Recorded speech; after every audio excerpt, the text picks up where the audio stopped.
Hi everyone, my name is Shiva today and I am a dietetic intern and this is a continuation of the Hypertension Nutrition Education lesson plan. We will go on to the last lesson and the last lesson is, it's building healthy habits.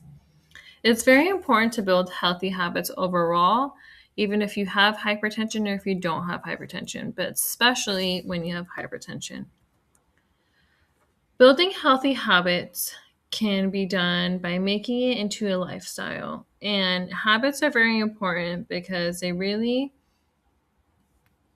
can really make a huge impact as to how the outcomes of your health can be.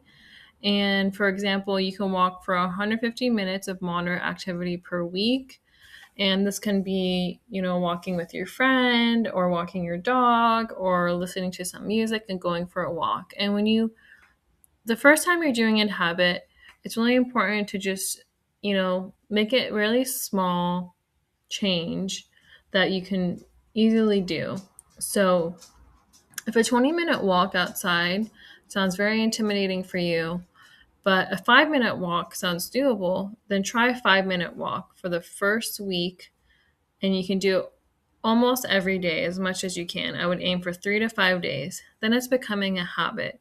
Then the next week you can add 10 minutes per day. And eventually it'll become a habit and then you can walk longer per day and make it a habit every day if you can, or for most of the week. And it's important to build healthy habits to maintain a healthy weight. And it's important to limit your alcohol, to reduce or limit smoking or no smoking at all, to get a good night's restful sleep. 7 to 9 hours of sleep is recommended, and to manage stress, whether you manage stress by meditating or going for a walk or just really breathing. Breathing really helps manage your stress on a day-to-day basis and is an easy tool you can use.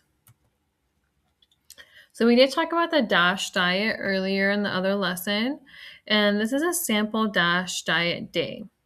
So it's important to incorporate habits and incorporate the DASH diet as we talked about. So an example can be breakfast. You can have oatmeal with berries and walnuts. Lunch, you can have chickpea salad with olive oil dressing. A snack, you can have an apple with unsalted almonds. For dinner, you can have baked salmon, brown rice, and broccoli. Dessert, you can have plain Greek yogurt with fruit. This is about 4,500 milligrams of potassium and under 2,000 milligrams of sodium.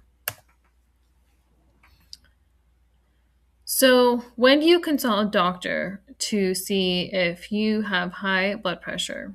So there are some signs and to see, or you can just ask your doctor to just do your test when you go do your physical exam. But you can specifically ask about your blood pressure and discuss it. So if your blood pressure is consistently high for 3 months or more, medication may be needed. And nutrition therapy works alongside it. Some unusual symptoms to look out for is frequent headaches, dizziness, vision changes, chest pain, shortness of breath, or blood pressure of 180/20 plus, and call 911. Medication questions. Some blood pressure medications interact with food, so it's important to talk to your doctor about this.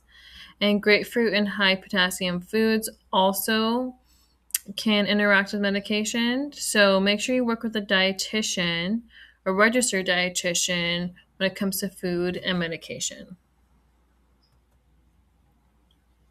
So a key takeaway from lesson 4 is to make sure to use the DASH diet, have healthy habits, and other holistic health options for better outcomes. Here are some references. If you would like to look more into these, this is what I use to make this lesson plan. And thank you so much for listening. I hope you enjoyed it.